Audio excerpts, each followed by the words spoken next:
Hi, I'm Jerry Clouse. I was born in Cumberland County and have lived there all my life practically, but I've been interested in history since I was in grade school, and part of that interest came from my grandfather Clouse. His name was Charlie Clouse. He was born in 1888 in Henry's Valley, which is west of Landisburg. His brother and my grandfather always went back to Henry's Valley. It's an abandoned valley because the state bought forest land there, and because of that, the farms have all been abandoned pretty much. And I was interested in hearing the stories that he and his brother told about the valley, and I started writing them down. And of course, I wanted to know more information about that. My grandfather was a key element of that. There was quite a crude, I guess, way of life at that time. They didn't have central heating or central air and all that. He was born in a log house, a two-story log house.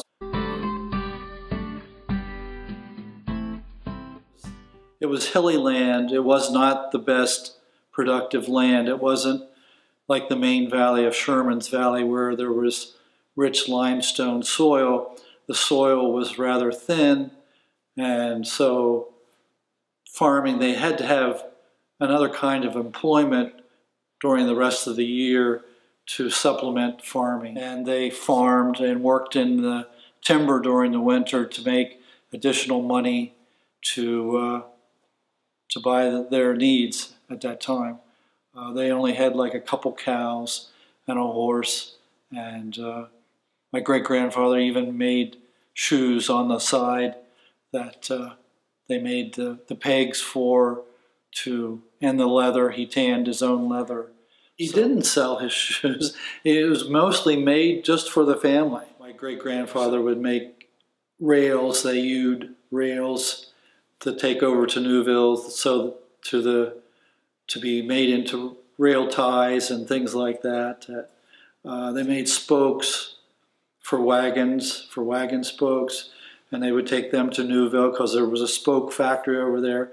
So they were rough hewn and then taken over there to be refined to the factory. Yes, they raised their crops. They had their own chickens and other foodstuffs. As they had like a cold cellar that they stored their apples and things in, and the cabbages and all that were stored right there on the farm. And of course, they had any surplus eggs was taken to the store for exchange for maybe something like thread or whatever they may have needed. There were peddlers at that time. Peddlers came through the valley and sold threads and needles and things like that. At that time, everybody was neighborly, and they helped each other, just like they exchanged the equipment, the farming equipment. One person would need somebody's wagon or their corn sheller or whatever. They would exchange that, and like I said, also when they would take eggs or whatever to town, it was usually more than one lady, and probably if one person was going to town to get the mail, they probably got the mail for the neighbors as well. The ladies probably once a week when it would go over the mountain and take their eggs, and they would usually travel together and have their baskets of eggs and take over and get whatever they might need. Things that they would need were like what they called coal oil, which was kerosene for their lamps. That was something they couldn't make right. It was probably 5 to 7 miles away from the nearest store. Landisburg was the furthest, with its closest east, but around 1880 they started the post office. They started getting their mail at Newville. So once a week they would probably go to get their mail, visit the stores, and things like that. It wasn't an easy life, but they were hardworking and were able to save money. And eventually they moved to Cumberland County and bought another farm over there.